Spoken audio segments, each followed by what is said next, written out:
Hey everyone, it's Zach with Palantir Research. Is this Palantir making their unofficial ties to Tesla a little more official? Palantir has done it again and released news that they had Panasonic Energy of North America, who just presented at AIPCon, signed into a multi-year agreement with them. Now, it's not really surprising news, but what I think is more important is what this signifies as a whole in their AI marketing strategy, as well as how management wants to portray the growth of their AIP platform, and of course that little tie to Tesla or big tie. So first, the contract details, then my thoughts on all of this. This makes Panasonic Energy of North America official with Palantir. They have been using the software, but I believe it was on a trial run basis, but for a while. So it'll be nice to know how big of a deal this is, considering they've already gotten a lot of value out of Palantir's software, but we don't necessarily have the details there. But the main reason for signing is that they want to continue using Foundry, so basically they got hooked on it. They want to use it to integrate edge sensors along their factory lines, so basically data gathering so that they can be anything along a factory, especially like speed data, temperatures, possibly visual data, a bunch of stuff.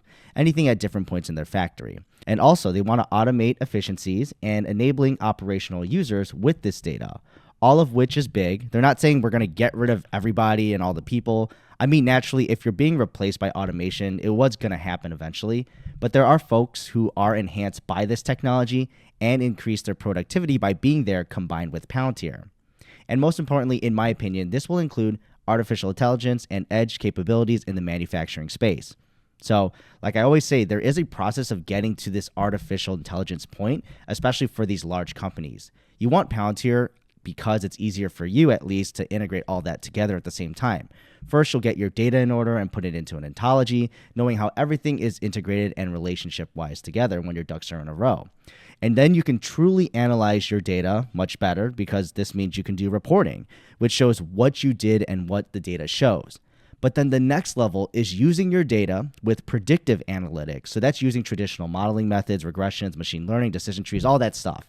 So you're getting close to where you want to predict the future from your data and not just see what happened. And Foundry has been doing this already for PENA, this when presenting options to users on what can possibly happen. But either way, this sets you up for the next level of things like edge capabilities and artificial intelligence because you've set up your foundation strongly. So not every client is here, and this is actually a very advanced point, especially for a large company. But yeah, Palantir does make this usable for you. Now, the elephant in the room. We know PENA supplies Tesla with batteries, especially with their nearby Nevada factory. No one wants to name drop, but we know this is an indirect tie to Tesla because Foundry will still be used to assist their operational decision making in Nevada. But also nicely too, they've mentioned they will be using this for a new facility in DeSoto, Kansas in 2025, which is also tied to Tesla. So we know this multi-year, at the minimum, should be 2 to 3 years, considering how far out 2025 is. But I expect the partnership to be even longer or renewed if they continue to be happy with Palantir, which it sounds like they are at the moment.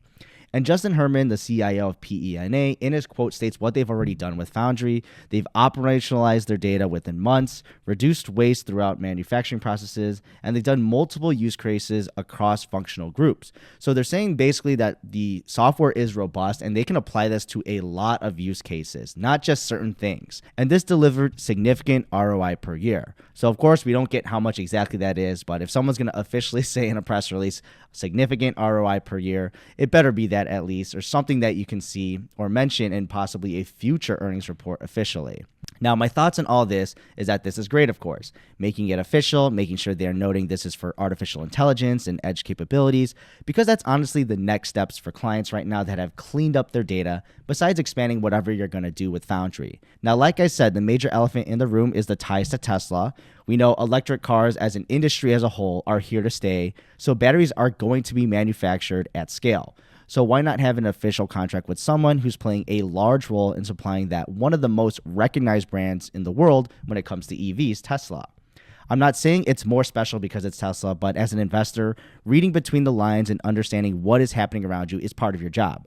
What would be way down the line and something I would speculate on, but probably would never get the answer to exactly, unfortunately, if Palantir is really truly helping PENA with batteries, which in turn really helps Tesla and can truly affect the decrease in pricing of Teslas, or at least the cost it takes for Tesla to make batteries and the range. So over time, this may be a tiny piece, or who I'm kidding, it's actually one of the biggest pieces of EVs, the battery, and that's going to affect the economics of electric vehicles as a whole in the world. I'm trying not to be over the top here, but Palantir is basically going to have a direct impact on one of the highest cost items that is going to impact EVs for the future. That can change the decisions of consumers across the country if they want to stick to ICEs longer or if they want to go with electric vehicles. So, of course, it's still up to Tesla how they manufacture it, how they price it, but the battery is a large role in this. And then also what I think is good from the contract in general, like I said, it's multi-year. So knowing that they're further out building in that 2025 DeSoto factory shows this is definitely a long-term relationship that will probably stay sticky, right? Considering how much Palantir is embedding themselves into PENA. We don't know, of course, in the future if a new technology will come where they can just integrate everything so easily and then do all the same things that Palantir does. I wouldn't want to bet my money on it, especially if someone's already in as a current solution and they've already embedded themselves this much. But who knows, right? And let me know your thoughts below, and I'll see you in the next video.